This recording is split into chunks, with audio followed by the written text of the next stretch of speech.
Gesso Kids, Mrs. Rauscher here, and today we're going to talk about paper crafting. Looks pretty close, don't you think?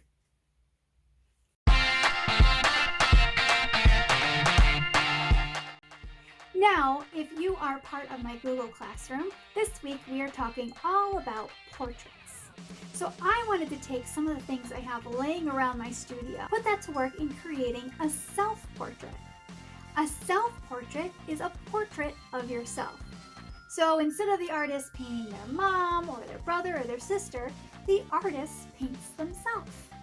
Now I have a lot of scrap paper and I wanted to do something different than the traditional painting or drawing of a portrait. And I wanted to kind of have a little bit of fun with it.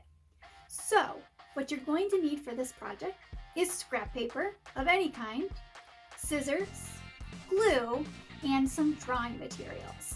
So using those weird materials I have at home, I'm going to show you how to make a 3D paper self-portrait. I don't know about you, but I think I'm seeing double.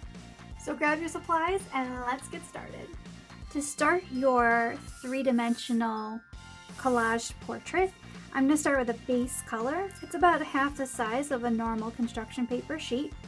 I have a little bit of a rectangle of peach for my skin, so it's going to go out like this. And I have a couple more things for a shirt, some hair, and some plain white to add some details. So to start, I'm going to start with my shirt and my neck. So choose what color you'd like. I'm going to start with the width of my paper. And I like to fold this in half so I know both of my shoulders are about the same weight.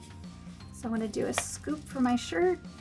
I'm going to straight out and then I'm going to curve it down for the slope of my shoulders. Just like that. I'm going to grab some extra peach and I'm going to cut out a neck. And I'm going to glue both of those down. Next, we're going to work on our face. So ultimately, our face is going to pop out like this, but it's going to be much easier to work on it flat. So that means I'm going to add my nose, my eyes, my mouth, all before I start adding it to the rest of my portrait. So I also am going to add a nose. So one way you can add a nose, you can cut a strip and you can make your nose pop out. So you're going to glue one part here and you're going to glue the top like this and your nose is going to be coming out of your face.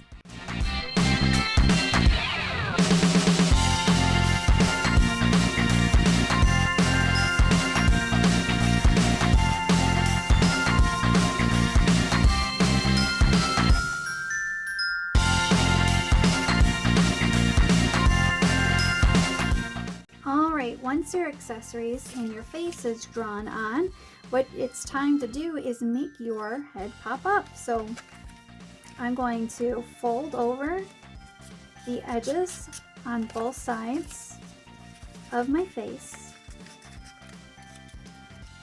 I'm going to add some glue.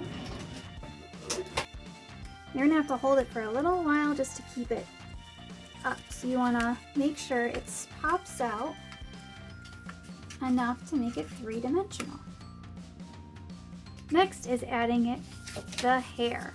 So I'm going to grab a couple. Now you can just cut one piece of the shape of your hair out, like something like this. You can play around with a little bit more paper and you can actually do strips and strands of hair. If you have short hair, you can make this much shorter. And if you have spiky hair, this is a great idea for adding spiky hair on top of your head. Now after you're done, feel free to accessorize. You can add a bow in your hair, you can add some jewelry. So there you have it, a three-dimensional paper portrait.